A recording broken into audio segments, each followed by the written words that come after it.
No one expected him to fall. He was the wisest man in the world, chosen by God, anointed to rule. Solomon had it all: power, honor, glory, and the presence of God. And yet he fell.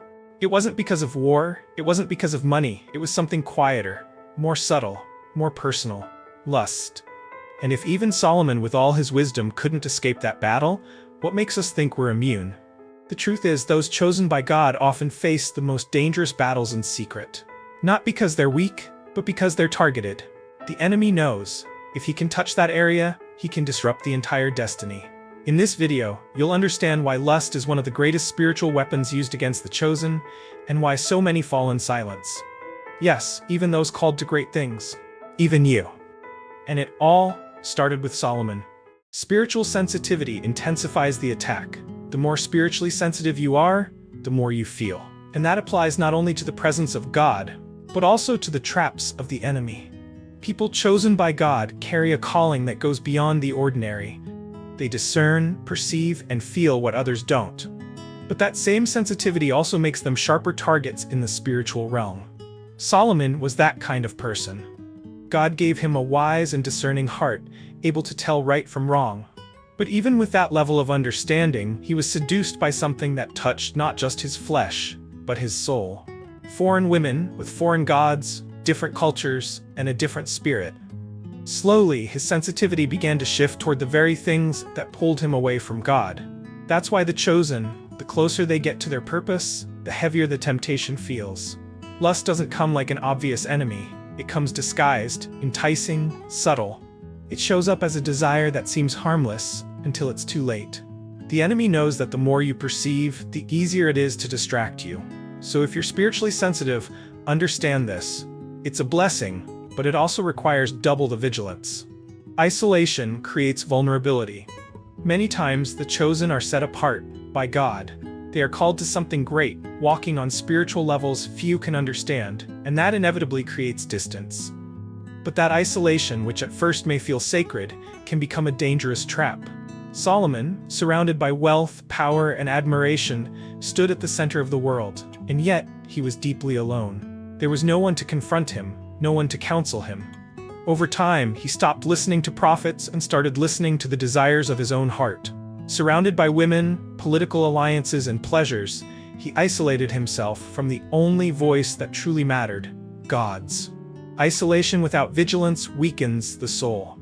Without true fellowship, without honest spiritual counsel, unspoken desires grow in the dark, and lust thrives in those kinds of places: quiet, intimate, disconnected from truth. If you are chosen and feel like you're walking alone, be careful. Isolation can be the fertile ground where temptation grows strong. Don't hide behind your calling. Draw closer to God and to people who will lovingly challenge you. Because even Solomon fell when he stopped being confronted. The greater the calling, the greater the attack. Those who carry a great purpose also carry a target on their back. The enemy isn't worried about those who are standing still. He goes after the ones who are moving forward. Solomon had one of the most extraordinary callings in the Bible.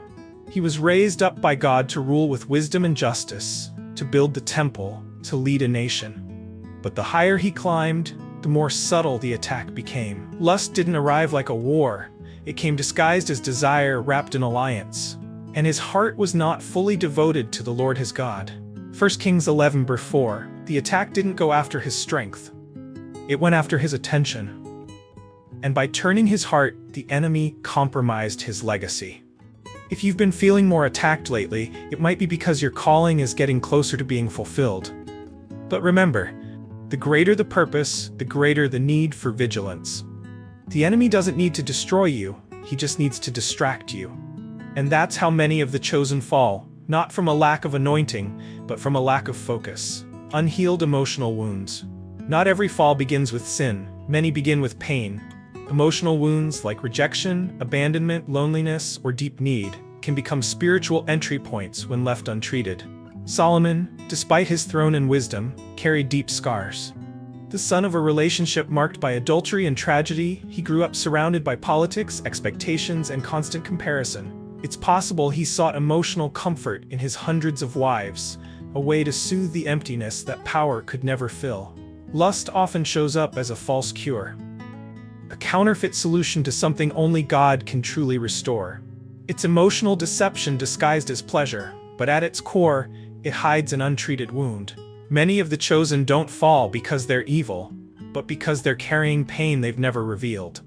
And the deeper the wound, the quieter the temptation. That's why, before trying to resist lust, seek to heal what's feeding it. Because the enemy doesn't just tempt with desire, he tempts with the promise to soothe what's hurting inside you. The gift is strong, but the flesh is weak. Being chosen by God doesn't erase the humanity within you. Having spiritual gifts, wisdom, or authority doesn't make anyone immune to the weakness of the flesh. Solomon is living proof of that. He had a rare gift, wisdom that came directly from heaven. And yet, he fell.